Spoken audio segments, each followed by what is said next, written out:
Hello and welcome to Sandwiched on Gypsy Radio. I'm your host, Becky Nelson, and this is a Freedom Friday Flashback. Hey, folks, thanks for tuning in. My name is Becky, and I am your host on Gypsy Radio here. My podcast is titled Sandwiched because I work between two different generations of caregiving. I take care of my elderly dementia mother-in-law at almost age 90, and I also take care of my grandchildren part-time. So I consider myself sandwiched. I consider myself blessed. I have zero regrets for my arrangement. But I do believe that a lot of times it feels like you're kind of on an island. You don't have a whole lot of people to talk to about it. So I decided to start this podcast and create a community where we could talk about our situations at the age of 50 and above when it comes to social situations as well as family situations. And that is the goal of my podcast. So tune in every Monday and Friday, 11 a.m. I am working on a new platform called StreamYard. I was on Spotify, but there was some concerns of accessibility to Spotify. So I'm working on StreamYard with the intent to upload to YouTube, Rumble, and possibly Facebook.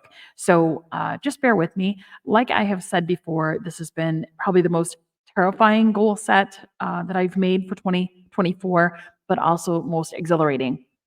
And I want to thank all my listeners, all 36 of you, for tuning in. And I know that's going to grow once we make this more accessible and usable for all. So let's get into a Freedom Friday flashback. I want to talk about the money. It's all about the money, right? We have seen so many examples of how money moves our country and how money can fabricate or conceal problems that probably without money would arise quicker. But when you have all these different layers of funding, it can become very confusing and conflicting as to what is good for you and what is not good for you for future generations as well. So last week, I dove into some dollars in the state of Illinois where I live.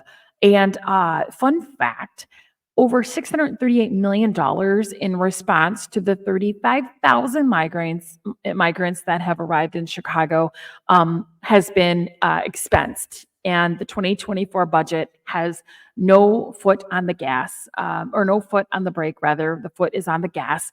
Governor Pritzker added an additional $182 million to migrant aid.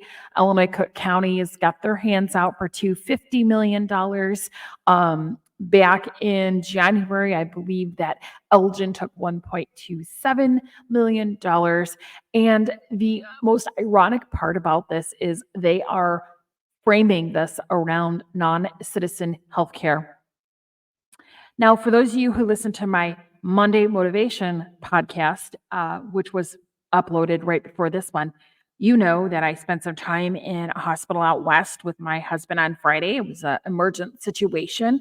And I thought that for Freedom Friday, it would be beneficial and appropriate to talk about my experience within that hospital setting, because at the end of the day, it all turns back to money. So we're on a group plan through his company. We pay a pretty nice premium for a couple. All the kids are off of it now, so it's just employee plus spouse. And I think it's around $375 a month, maybe $450. I always lose track of that because it comes out in monthly increments. I believe it's like $375 a month is what comes to my mind. And that's your medical, dental, vision, all that good stuff. And we also take an FSA, where they take some money out to put on a card that then you use tax-free to go and pay for prescriptions and copays. So nonetheless, we're covered by healthcare. And we actually fear the loss of healthcare because at the end of the day, at our age, and even any age really, you want to be covered with healthcare because that helps you to control what doctors you get to see. You don't have limitations on where you can go if you have a good plan. So I really value my husband's business because they're nationwide and they take a lot of thought and care into creating a healthcare plan that is good for the drivers and the families, as well as allowing for flexibility in that plan. But it's not free.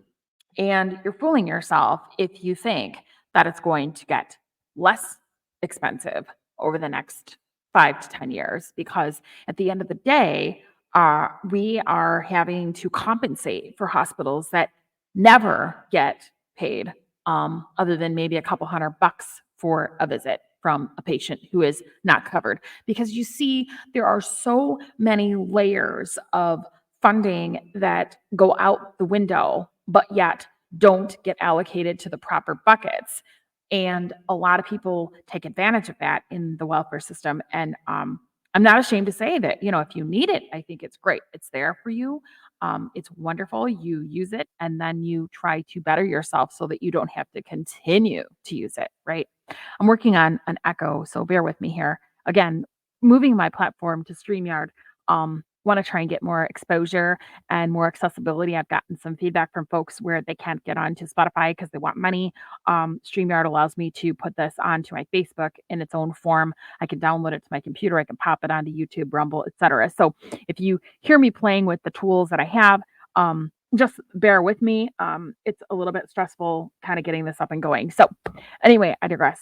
So we're in this hospital and, obviously, he got there first by ambulance, and he was experiencing some, you know, concerns of cardiac. He was experiencing some numbness. He was very sick, very, very nauseous, and he was sitting in a recliner when I got there. And I questioned that. Of course, I was approached by registration, who immediately wanted my insurance card and my form of payment, etc. But I questioned the recliner. I'm like, wait, what's going on here? He needs to be laying down. Like he needs to be laying down, not hanging out in a recliner where he's got his legs curled up to his chest. And I did post on my Facebook about this because I do think this is pivotal when it comes to healthcare. They called that the chair care system, and it is within the ER covenant. So you're in the ER, but you're getting a chair, not a bed. And apparently, I'm one of the few that thought that was odd and not right. So I started asking questions, and the amount of pushback and attitude I got from one individual really started to make me feel like, wow, what is going on here? And as I'm asking for this bed that my insurance will bless the hospital with payment for, I'm hearing over the PA radio station over above that they have playing. Governor Pritzker has just signed another 182 million towards migrant aid, non-citizen health care programs, welfare, bolstering welfare, and all these things for migrants, for what we like to refer to as illegals, right? And so I'm sitting there with my husband who is sitting on a recliner, who has full insurance, and I'm listening to how all these migrants are going to come in and they're going to get our services. They're going to be provided health care. They're going to be provided free food. They're going to be provided daycare. They're going to be provided food and shelter and clothing for their home life. And they're just getting the whole social bucket. I guess the estimate per migrant is about 9,000 a month. I don't know if that's been confirmed, but I believe the people that have extrapolated all the different costs have come up with 9,000 a month to house and support a illegal alien while my husband lays in a reclining chair. So obviously, I had some issues with that, and it went on to resolve itself because at the end of the day, patient care also includes comfort. And it's nobody else's decision if you're comfortable. It's your decision or your advocate. And in this case, I was my husband's advocate. He wasn't very vocal. He was on medication and they were giving him the IV. And so he was just kind of out of it. But I could tell he was wincing. He was curling up tighter. He was kind of moaning and groaning. And I'm like, this is not patient comfort. Comfort and care go hand in hand. It is technically our constitutional right. Okay. And so if you are in a hospital setting, they are not supposed to ask you what kind of insurance you have or anything until they make you comfortable and they care for you. Now, registration, I had no problem with her. She just wanted my card. It's a preliminary process. But again, comfort and care go hand in hand. And if the advocate or the patient doesn't think they're getting that comfort, then it's their 100% right to speak up and get comfortable. So this gentleman decided he was going to go back to the charge nurse and complain about me. me being intimidating, me being vocal, me being disrespectful towards him, all of which was not true. If you looked at the conversation and the evolution of the dialogue started out very timid, very respectful, very thank you so much for taking care of my husband. It ended on a note of, "You are no longer on my husband's case. You can find me another nurse, and you need to find him a bed immediately." And guess what? Within 6 minutes, we had a bed. This is how it works. You have to be able to stand up for yourself. Of course, you wanna do that respectfully, right? And at the end of the day, you wanna respect all parties, even if they're not respecting you. But when you have someone who walks over to the church nurse and starts talking about having to get security because this wife is asking for a bed, go pound sand, get my husband a bed. That's it. You passed him up 2 different times in a 4-hour period. It was time for him to have a bed. Um, this is just another example of healthcare. Another experience I've had is, like, waiting 90 days to see a specialist. I mean, I look back and I'm like, "Gosh, in 2019, we saw specialists all day long for my mother-in-law. We never waited 90 days. We never waited 90 days. So we're all the doctors. We're all the specialists. What's going on?" And a lot of times when you think about this, you think about the influx of population. Well, they got more people, more sick people to deal with, right? You can say that 35,000 doesn't sound like a big number for Chicago, but if 70% of those or 80% of those come in sick, come in with a condition, come in pregnant, all of those different things rolled into one, that is going to tax your resources for healthcare. You cannot prove me differently. I'm sorry. I'm living this life every day. I promise you, this is not acceptable. When you think of $638 million going towards 35,000 illegals while you have veterans on the streets and you have homeless in the ditches, this is not acceptable behavior. And the governor of Illinois is gaslighting us into believing that this is humanitarian. The most riveting fact I received in the last 2 weeks about this came directly from the Resurrection Project. I happened to pop onto a Zoom call where they put it live on Facebook, so God bless them for doing that. I doubt if they'll do it again because I hope to God other people have picked up on this and they're asking very tough questions. The director of the Resurrection Project or the coordinator of the Resurrection Project indicated that out of the 14,500 people that are in the shelters in Chicago right now. Now they went ahead and rehomed half of that. So there was a 35,000 number. They've rehomed about 12,000, no, sorry, 20,500. There's another 14,500 hanging in the balance. And then there's some in the airports and there's some literally in homeless shelters and on the streets. So let's talk about the 14,500. Out of that 14,500, only 3,250, okay? Only 3,250 are going to qualify for asylum status. Well, I was like, "Whoa, why? Why would only 40%, maybe ish, 30-40% qualify for asylum status?" So I looked it up and I looked up temporary work permits through the federal government. If you have had misdemeanors, if you've had a felony, if you've gotten busted here before and you came back and you didn't, follow the channels and you didn't do the asylum cases and all that stuff in front of the courts, you are not eligible for asylum. If you have ties to a terrorist country, you are not eligible for asylum. You are not eligible to become an asylum seeker. 100% of the people that have come over, only 60% are eligible. And that's a bigger number. That's an inflated number. It could be less. It could be less. Because they don't even seek asylum in some cases. They get arrested, they get a parole court date, and then they go out into the community and they start utilizing the resources. So this young lady says, this 60%, these undocumented are just gonna have to figure it out. Folks, I am going to say to you one time and one time only, if you're undocumented and you can't make a living and you can't record a living and you can't get bank accounts and things like that, then you're going to break the law in order to survive. So our government has just allowed 60% of these migrants into Illinois that cannot thrive on the program that they are funding. Let me say that again. Our government just welcomed in 60% of those people that cannot thrive, and they're going to be attempting to use welfare. They're going to get into petty crime, which is already happening. I have plenty of experiences with that in terms of looking up articles and such. They're going to come over pregnant and have anchor babies. They're going to work for cash and then send cash back to their country of origin, We've seen that for decades, folks. Don't try to tell me differently. They're going to live 9, 10, 12 to a house and not be healthy in terms of staying cleanly. Their kids are going to go to school with illnesses and communicable diseases that we are told to put a mask and get a vaccine on for. And at the end of the day, you're going to have a percentage of people just creeping around in the underlying foundation of your community that really can't thrive on the programs that have been put in place fund-wise for them. So Governor Pritzker's funding for 35,000 migrants when at the end of the day, half of that, 40%ish, cannot even be documented, cannot even work their way through the asylum system.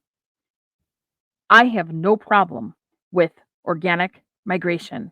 I have no problem with a family that seeks asylum for a justified purpose and is sponsored by a church or a family member or even somebody from the community that wants to sponsor them. You go, you do that. That's wonderful. I applaud you. But our tax dollars in the state of Illinois are being raped from us. Raped. And I'm going to say that again. They're being raped from us because we are under a disaster proclamation where we, the people, have no voice. There's no legislation. There is no parliamentary procedure. Look it up. Governor Pritzker has done over 38 of these disaster proclamations, 18 towards the migrant situation in Chicago and surrounding suburbs. Now, keep in mind, many of the suburbs are going non-sanctuary. They do not want to be a sanctuary city. They do not want a mass migrant flow of people coming into their community where they don't even have shelters for their veteran homeless. Okay. You have to stand your ground on this. You have to decide, is this the line in the sand? Does humanitarian for a potential 60% that cannot become documented come before your safety, your security, your resources, your hospitals? Are you going to sit in a recliner in an emergency room while they give away beds to individuals who cannot seek asylum, cannot become documented in the United States because they've already had a problem with their registration to be here? Keep that in mind when you're listening to all these empath press conferences. J.B. Pritzker is going to go on the air on 21st of February, and he is going to gaslight the living crap out of us. He's going to tell us this is our duty to stand up and help these people. He's going to talk all about the families and the children. But what he's not going to tell you is that there is a populace of middle-aged, military-ready men that have come in from all countries. And again, these are not your tamale-making landscape Mexicans that came back in the 2000s and 1990 and 80 and came through like the horticulture programs and had their work permits. These are not those folks. These are folks from your Guatemala, your Honduras, your Venezuela, your Iran, your Tehran, your China that are coming here, and we're not quite sure why. They know they don't qualify for asylum. They find that out in the beginning. But they come, they get arrested by Border Patrol, they get a parole date. Some are gotaways that literally never even went through the system. And now they are on our streets. And when you look at foreign national conflict and now it's on our streets, I am all for sticking up for your culture and your generational genre. But at the end of the day, if you are going to be in America, you need to act like an American. Don't burn my flag. Don't stand in my tax-paid streets blocking traffic over your foreign national drama. Keep it in your own country. You want to fight? Take a flight and get out of here and go fight. But at the end of the day, America needs to be first again. That is the goal. That is the incentive of being here and being in this country is the faith, family, and freedom that we have been built upon. Our founding fathers did not ask for this, and they certainly would not condone it, or condemn it rather. Condone it, condemn it. Yeah, both. They just would not. This is not how it works. There is a Statue of Liberty. There's Ellis Island. And somebody said they should just take it down because it means nothing. Nobody is using that beacon to come to our country. They're using the southern border that this administration has abused has caused women and children to be raped, murdered, impregnated, um, trafficked. They've allowed for fentanyl drugs to come over for the last 3.5 years, um, flowing ever so wildly. They've had ranchers who have had their properties trampled, their fences cut, their animals used, gutted, eaten. There have been so many stories that the mainstream media will never tell you about, but at the end of the day, you walk into an emergency room, you go to a food pantry, and you're gonna see a trajectory of who is standing in those lines and who's not. And you know what, folks? We're gonna have to start fending for ourselves and demanding that we make America and Americans first again. It's the only way out of this.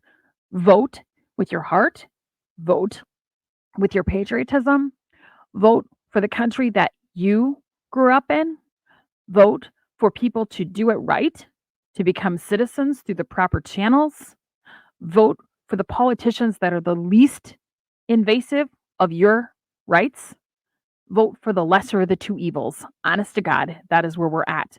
Elections have consequences. Joe Biden took advantage of that border the minute he stuck his hand on whatever he swore on, and he made America last. And that is my message for today. If you want to get on board, find your local grassroots group. I'm not a huge fan of GOPs these days, so tread lightly on that. Find out who's running your GOP, find out if they're in it for the right reasons. If you're not being accepted in your GOP, find a grassroots group. There are plenty out there. If you are a 2A proponent and you do not go to the polls this year, do not talk to me. Do not even say a word about politics to me. You guys have got to get out there and vote. Last year in Illinois, or 2022 in Illinois, rather, I believe 2.1 million cardholders, void cardholders, did not vote, or 1.2 million did not vote. The number was staggering. I made it my mission to reach out to 2A proponents and say, "You've got to get to the damn polls." I don't know what didn't, make you go last time. Elections have consequences. You have put us in this spot just as well as Democrats have put us in this spot. Sorry, but that is the truth. And when you think about the revolt that is going to happen from the people that are told, no more free stuff, got to move out of the hotels, can't have any more food, free food rather, can't go to get jobs because you're not documented.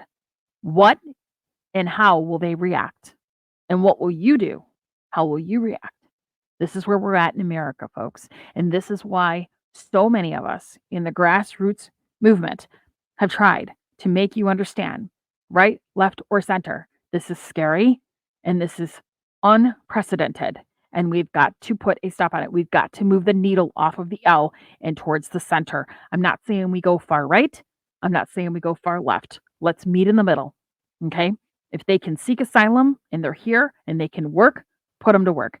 That other 60%, hasta la bye-bye. They gotta go. They gotta go. They have history, obviously, because they can't make it through that program. They can't make it through the temporary work program. They can't get asylum because they've done something along the lines where they do not qualify. And I am not about making it more lax. I think we've done enough. But at the end of the day, those are going to be the ones that get into your petty crime. They're going to go join your gangs. They're going to be the ones that are impregnated to get anchor babies because they need a fast track to survival. They're getting nothing, and now they know they've made a big mistake. Crap, I'm here. What do I do? Well, they're going to have to turn to a very nefarious lifestyle if they are not documented and they cannot get asylum. This is my opinion. Take it or leave it. Okay, guys, that's it for today. I just wanted to unpack a little bit about what's going on with the monies in Illinois. Elections have consequences. Every time I hear somebody go, "Oh no, what happened?" I say, "What the heck happened is we didn't vote for Darren Bailey in 2022. We had a chance to fix it and we did not right the wrong." So here we are with a big fat tyrant in the state of Illinois who is abusing his powers through emergency disasters. Get on board, start talking to your legislators, tell them you want parliamentary procedure back 100%. No more emergency disaster declarations. Governor Pritzker has done enough. He needs to stop. He needs to be stopped. And the only way to do that is legislation. And when we get ready to vote in 2026 for the next governor of the state of Illinois, I sure hope your 2A proponents, your nurses that are busting their butts in these emergency rooms, your people that have come here legally will see the benefits of looking for a candidate that is not just for his own benefits, his own prosperity, but he is for Illinoisans and she is for Illinoisans, whoever that may be. But at the end of the day, let's push back. Let's let them know we are not accepting this. This needs to stop now. We want explanation. We want public forum. We want to know exactly what they're going to do with those undocumented illegals. We want to know exactly what Resurrection Project plans to do with that 60% that they went on record to say will not be able to become legal under the asylum program today. Let your legislators know, folks, and I will see you back here on Motivation Monday. Thanks for tuning in to my Freedom. Make America Great Again. Have yourself a blessed day.